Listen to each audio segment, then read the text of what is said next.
please don't come to your dad's birthday party, my mom messaged. No one wants you there, my brother added. I didn't protest. I just left them a blue box. When they opened it, my dad tried to disown me and my mom started screaming at the guests, asking them to leave. I wish I could say I threw my phone across the room. I wish I could tell you I screamed or cried, or at least had some kind of satisfying dramatic reaction, but honestly, I just stood there halfway through microwaving yesterday's leftovers. The kitchen clock ticked, the microwave beeped, and the family group chat sat there glowing on my cracked screen like a punchline to a joke that stopped being funny a long time ago. It shouldn't have shocked me, really shouldn't have, but it did. It wasn't just the words. It was how casually they said it. No anger, no guilt, just a reminder, like they were telling me the weather forecast. Hey, bring an umbrella. Also, don't come. Nobody wants you. And the worst part? Some small, stupid part of me still cared. I stared at the phone until the microwave beeped again, louder this time, like it was trying to jolt me back into my body. My hands moved automatically, closing the chat, setting down the plate while my mind stayed stuck in that moment, replaying it over and over. I don't know what made me do it. Pride, spite, some pathetic urge to give them one last chance. But I called. It rang twice before my mom picked up, her voice already edged with irritation like I was the one causing a scene. "What now?" she said. I don't understand," I managed. My voice sounded thin even to my own ears. "Why would you say that? Why am I not welcome?" For a second, there was just silence, then a sigh. The long, theatrical kind that says, "I'm tired of dealing with you."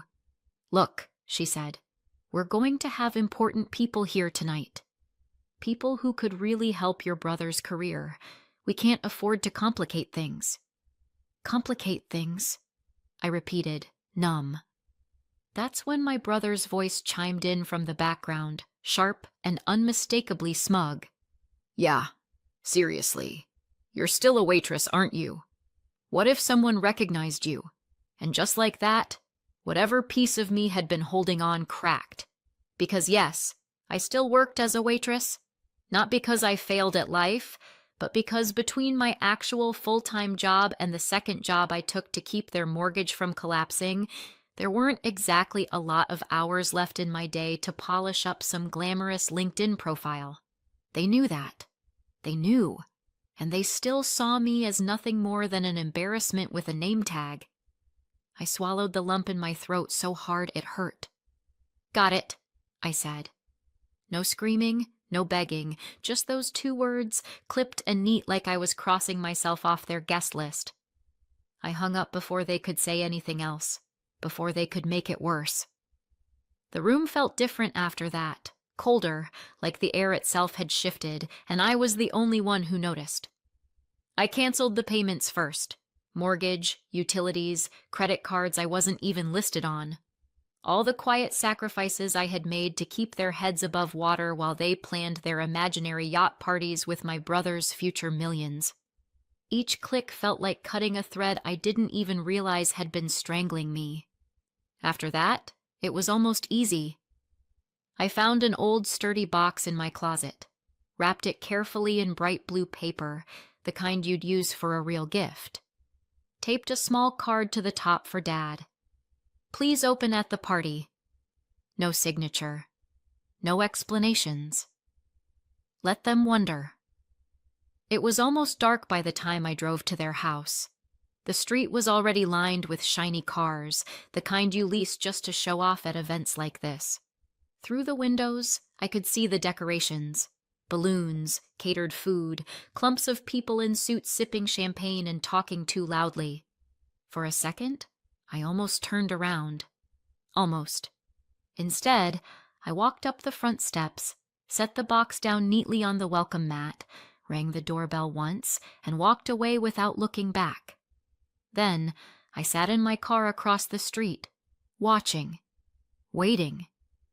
Not for them. Not really. for myself. The dashboard clock ticked forward minute by minute. The sky darkened to a deep, bruised purple. Somewhere inside that house, my parents were laughing, clinking glasses, selling dreams they couldn't afford. Me? I just stared at the steering wheel, wondering if I had finally crossed a line there was no coming back from. I wondered if I'd gone too far, if I should feel guilty, if I should feel anything at all. I didn't even realize I was still holding my phone until it buzzed violently in my hand. For a second, I almost didn't answer, but curiosity won. I slid my thumb across the screen and brought the phone to my ear without saying a word. His voice exploded through the speaker, raw and furious. "You're not my daughter anymore! I will never forgive you for this." In the background, I heard shouting, chairs scraping, glasses breaking, and my mother's voice, shrill and panicked. "The party is over. Just leave now." And then the line went dead. I sat there, the phone still pressed to my ear, listening to nothing. For the first time in a long, long time, I didn't feel small. I didn't feel invisible. I didn't even feel angry. I just felt free. You'd think this kind of betrayal would come with warning signs, flashing lights, ominous music, a slow, creeping sense of doom. But honestly, it felt more like being boiled alive 1 degree at a time. Growing up, my brother Kyle was the obvious favorite. You know the type. The golden child, the prodigy, the boy who could do no wrong. It all started with a math competition in 4th grade. 1 blue ribbon pinned to the fridge, and suddenly my parents were acting like Harvard should be sending limos to our front door. "He's gifted," my mom said proudly to anyone who would listen. "He's going places." My dad would chime in like he was announcing the next Nobel Prize winner. I was standing right there, by the way, usually holding a plate or a broom or a crying cousin, because while he was getting math tutors and robotics camps, I was getting babysitting gigs and stern lectures about how life doesn't hand you opportunities. You have to work for them. Ironic, isn't it? By the time we were teenagers, the gap between us wasn't a gap anymore. It was a canyon. He went to a private prep school that cost more than most people's mortgages. I worked part-time at the local grocery store, bagging organic lettuce for soccer moms who pretended not to see me. But I kept my head down. I figured if I worked hard enough, stayed invisible enough, eventually I'd earn a seat at the table. Maybe they'd notice. Maybe they'd be proud. Spoiler, they didn't. Not when I graduated college after years of pulling night shifts. Not when I took on 2 jobs to help keep the family from defaulting on the mortgage during my dad's business downturn, which, from what I could tell, mostly involved investing in golf carts and yelling at CNBC. They didn't even notice when I started secretly paying their overdue bills. You know, the ones they thought magically disappeared because things always work out for us. Yeah, you're welcome. Meanwhile, Kyle was being groomed like a prize racehorse. Finance degree at a top-tier college, luxury apartment downtown because God forbid he should have to share a dorm like a peasant. All paid for, of course. No questions asked. Every holiday, every conversation, every family gathering turned into some kind of investment pitch about Kyle's future. "Just wait till he lands that hedge fund internship," my dad would say, practically salivating. "When he makes it big, we'll all be taken care of," my mom would add, eyes shining like she was seeing a yacht materialize right in front of her. I think they genuinely believed it, that one day Kyle would step off a private jet holding a giant check and rescue them from their own bad decisions. Me? I'd be what? His secretary? His backup singer? Maybe the humble waitress serving drinks at the celebration party. I tried not to be bitter, tried telling myself I didn't need validation, tried to believe that working 2 jobs, scraping together enough to keep a roof over my parents' heads, was its own kind of success. And maybe it would have been if the universe hadn't decided to hand me a truth bomb one Friday night I'll never forget. It started with a phone call. A number I didn't recognize, buzzing aggressively while I was trying to balance a tray of drinks at my second job. I ignored it at first. Second call. Third. Finally, on my break, I answered. Hey, are you Kyle's sister? The voice was young, frantic. Some guy I'd never met. Yeah. Why? He's wasted. Like really wasted. He listed you as his emergency contact. You need to come get him, or he's going to get arrested or something. I don't know. Perfect. Exactly how I wanted to spend my Friday night. Rescuing Prince Party Animal from whatever designer rooftop bar he'd managed to get himself banned from. But I went. Of course I did. Because that's what invisible siblings do. We show up. We mop up the mess. When I found him, he was draped across a velvet couch like a frat house Picasso, clutching a beer and loudly arguing with a plant. The bouncer gave me a look like, "Please just take him and go." Dragging him into my car was like wrestling a drunk octopus. Somewhere between the third and fourth attempt to buckle his seatbelt, he started laughing hysterically. "Sis," he slurred, "you're the real MVP. Seriously, no lectures. Tomorrow, no classes, nada. I'm free." I frowned. "Aren't finals next week?" He snorted. "Not for me." I dropped out like months ago. Screw that place. I'm living the dream now. I don't remember driving home. I don't remember parking. I just remember following him into his overpriced apartment, still trying to process what he said and seeing it. The letter sitting carelessly on his kitchen counter.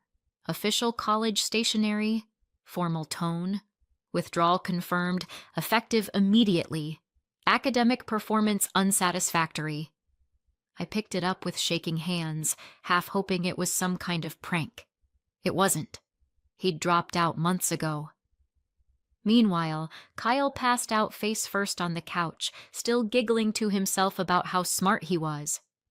His phone buzzed against the cushions, screen lighting up with half a dozen new notifications. It was unlocked. I know I shouldn't have looked, but I did. The group chats were full of videos, him bragging, mocking, drinking himself stupid. Private conversations he never thought would see daylight.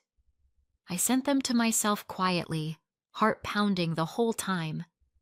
And somehow, even in my stunned horror, I could hear my parents' voices in my head. "He's doing so well. He's going to make us all rich. We're so proud." Proud of what? An expensive dropout with a drinking problem and a complete lack of shame. I set the letter down carefully like it might explode if I touched it wrong. Took everything I had not to scream, not to shake him awake and demand an explanation. But I didn't, because deep down I already knew. It wasn't about him. It never had been. It was about them. Their dreams, their pride, their desperate belief that they could buy success if they just wished hard enough. They say timing is everything. And apparently so is presentation, because from what I heard later, my blue box made quite the entrance. Picture it. A house full of important people. Dad handing out scotch like he's some kind of Wall Street kingpin. Mom floating from guest to guest, laughing a little too loudly, desperate for someone to ask about her son's bright future. The music soft in the background. The smell of catered finger foods in the air. Everyone dressed just a little too nicely, sipping just a little too carefully, pretending they weren't all there to size each other up like cattle at an auction. And there, sitting innocently by the fireplace, was my gift. Wrapped in shiny blue paper. A neat little note taped to the top for Dad. "Please open at the party." Apparently, a few guests even commented on it. "What a sweet daughter you have. So thoughtful." Yeah, thoughtful. Let's go with that. I wasn't there to see it, of course, but based on the phone calls I got afterward and the absolute meltdown that followed, I can piece together the moment pretty clearly. Dad, grinning like a man about to accept a Lifetime Achievement Award, pulled the ribbon loose with a flourish. Someone clapped. A few people leaned in. Inside the box wasn't papers. It was a small flash drive tucked into a velvet jewelry box. It looked sentimental, sweet, maybe a photo montage or a video message. Dad puffed up with pride, waved it around, and joked about his thoughtful daughter finally appreciating him. Someone suggested plugging it into the TV right there so everyone could see. Dad loved that idea. They did. The screen flickered. Soft music started playing. At first, it did look sweet. Photos of us as kids smiling awkwardly at family holidays. Then it changed. Screenshots, emails, the official withdrawal notice from Kyle's university, complete with red stamps and signatures. And then the real show started. Videos. Clips of Kyle chugging beer out of a plastic flamingo, passed out on a yacht that definitely wasn't his, loudly telling anyone who would listen that college was a scam and he was just taking the money for fun. And the audio recordings? In them, Kyle's voice was crystal clear. My parents are such idiots. They'll believe anything. I just tell them I need more tuition money and boom, instant cash.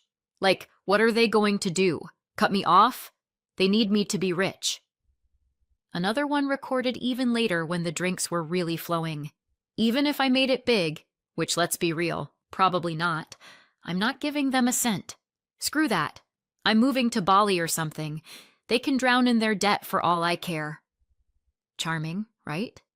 I imagined the look on Dad's face as he realized the son he bragged about to anyone with ears thought of him as little more than a piggy bank with dementia. Apparently, that's about when the shouting started. Dad demanded someone turn it off, but it was too late. Everyone had already seen. Mom tried to smooth it over, tried to laugh it off like it was a prank maybe, or some deep fake nonsense. But the documents had seals. The withdrawal notice from Kyle's university wasn't forged. Neither were the emails confirming his academic dismissal months ago. He hadn't been a student for a long time, but he sure had enjoyed spending tuition money like it was his personal trust fund. One of the guests, a partner at a hedge fund, ironically, asked quietly if the internship offer was still on the table. Mom said something shrill and desperate. Dad knocked over a tray of wine glasses, trying to grab him. The man left without another word. So did the next couple and the next. The party deflated faster than a bouncy house at a kid's birthday party when someone lets their dog inside. And then, cherry on top, right there in the middle of the carnage, Kyle stood up, still slightly drunk, still slightly cocky, but just sober enough to mean every word. You know what? He said, loud enough for everyone left to hear. I never wanted any of this. Finance, hedge funds, suit and tie, that was your dream, not mine. I just wanted you to shut up and leave me alone. Mom gasped. Dad looked like he was about 5 seconds away from stroking out. I'm not your retirement plan, Kyle added. I never was. And then, with a sloppy little bow and a middle finger aimed squarely at both of them, he walked out the front door. No apology, no regret, just gone. I didn't hear about all the finer details until later from a neighbor who wasn't supposed to be gossiping but absolutely was. Thanks, Mrs. Perkins. You're a real one. What I did get immediately was the aftermath. Voicemails from Mom, texts from Dad, a flurry of half-coherent, half-blaming, all pathetic attempts to pull me back into the burning wreckage. You need to come fix this. You're part of this family whether you like it or not. You're not my daughter anymore. Spoiler. I dared. I didn't answer. I didn't even listen all the way through. I just set my phone down on silent and let the notifications pile up like snowdrifts. They had built their empire on a fantasy. On the back of a boy who never wanted to be their golden ticket, on the assumption that I would always be there to patch the holes, smooth over the cracks, shoulder the burden. No. Now it was all falling apart. Not with a bang. Not even with a whimper.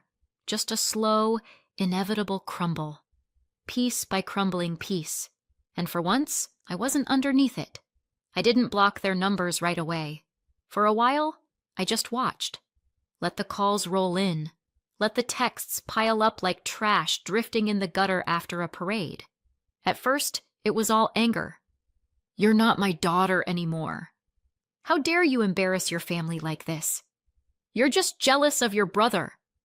That first one made me laugh. Not out loud, just a short, breathless huff. Because honestly, I was pretty sure I'd stopped being their daughter a long time ago. All that party did was make it official. After the anger came the guilt. "We're family, Rachel. You can't turn your back on us now. You know how much we've sacrificed for you. Your brother made a mistake, but we can still fix this if we work together, right? Because nothing says, 'Let's fix this,' like downing someone on speakerphone in front of 100 of your closest future business partners. First, I thought it might die down, that maybe, eventually, they'd get tired of screaming into the void. But as the weeks dragged on, the tone shifted because anger, guilt, that was just the opening act. The real panic set in when the bills started coming due. Without Kyle's imaginary millions on the horizon, and without me quietly plugging holes in their finances, the cracks became impossible to ignore. Mortgage payments started bouncing. Credit card companies began calling with a little more urgency. Utilities sent warning notices about overdue balances. Even the HOA chimed in, threatening fines over the state of their lawn, which, according to Mrs. Perkins, had started looking like a set piece from a post-apocalyptic movie. And for the first time in years, I wasn't the one racing to fix it. With their bills no longer draining my bank account, I finally had breathing room. I quit my second job, the waitressing shifts I used to squeeze in after my real job, and got my weekends back. There were nights now when I came home and actually rested instead of collapsing into bed like a corpse. There were paychecks I didn't have to split between 3 emergency payments I didn't even cause. It felt like finding whole pieces of myself I forgot I'd ever lost. And still I stayed silent. Summer slipped into fall. Pumpkins appeared on porches. Leaves turned brittle and red and began choking the gutters. I imagined my parents still throwing dinner parties in their heads, still clinging to the fantasy that any day now, Kyle would swoop back in and fix everything. But Kyle was gone. Last I heard, he was somewhere out west, living in a group house with a bunch of aspiring DJs and bartending to pay the rent, finding himself, I guess. Good for him. Mom and Dad, meanwhile, finally swallowed enough pride to reach out again. Not to apologize, not to make things right. To beg, "Rachel, please, you have to help us. We're drowning here. You can't just abandon your own parents. What will people think? We gave you everything, everything." That word hit differently now, because the truth was they hadn't given me anything I hadn't fought and bled for myself. And now they were realizing, too late, that the safety nets they counted on, their brilliant son, their forgotten daughter, weren't going to catch them. I didn't reply. I didn't answer the door when they showed up one desperate afternoon, hammering their fists against the frame like a pair of angry salesmen. I didn't even peek through the blinds. I just waited until they left. It wasn't easy. It wasn't some glorious moment of triumph where I felt weightless and victorious. It was heavy, messy, but it was mine. Winter crept in. Frost crusted the sidewalks. Christmas lights appeared on the houses down the block, blinking weakly against the early dark. And about 7 months after the party, Mrs. Perkins stopped me outside my building, clutching a grocery bag and wearing that particular expression that meant she was about to spill all the tea. "Did you hear?" she asked, leaning in like we were sharing state secrets. "They lost the house. Foreclosure." Visual final. Everything hauled out onto the curb by strangers wearing reflective vests. Old furniture, boxes of dusty Christmas decorations, family portraits rain-soaked and curling at the edges. Neighbors whispered, cars slowed down to rubberneck. Another cautionary tale about living beyond your means. Mom and Dad ended up renting a cramped, crumbling one-bedroom across town. No more manicured lawns. No more dinner parties. No more fantasies about golden futures and financial miracles, just a tiny, peeling apartment and a mountain of bills they couldn't outrun. I didn't go visit. I didn't reach out. I didn't feel hatred or triumph. Just nothing. And that nothing was sweeter than any revenge I could have planned. I spent New Year's alone, by choice. Sipped a glass of cheap champagne on my tiny balcony, watched the fireworks in the distance, soft and shimmering through the cold night air. For the first time in my life, I made a resolution that wasn't about surviving someone else's expectations. I made it about me. Stay free. Stay kind. Stay gone. Spring arrived quietly, the world thawed, the neighbor's kid learned to ride a bike without training wheels, wobbling past my window with a look of pure terror and pure joy all mixed together. And one sunny afternoon, sitting at my kitchen table with the window cracked open and the smell of fresh cut grass drifting in, I realized something. I hadn't thought about them all day. Not once. Not their disappointment, not their bills, not the hole they tried to bury me in. I was free, and this time, no one could take that away from me. Sometimes I wonder if I handled it the right way. Maybe I should have gone to them privately, told them what Kyle had done, shown them the truth quietly without turning their party into a public disaster. Maybe it wasn't my place to humiliate them like that, no matter how badly they treated me. But part of me also thinks, would they even have listened? Or would they have just made excuses the way they always did? I don't know. What do you think?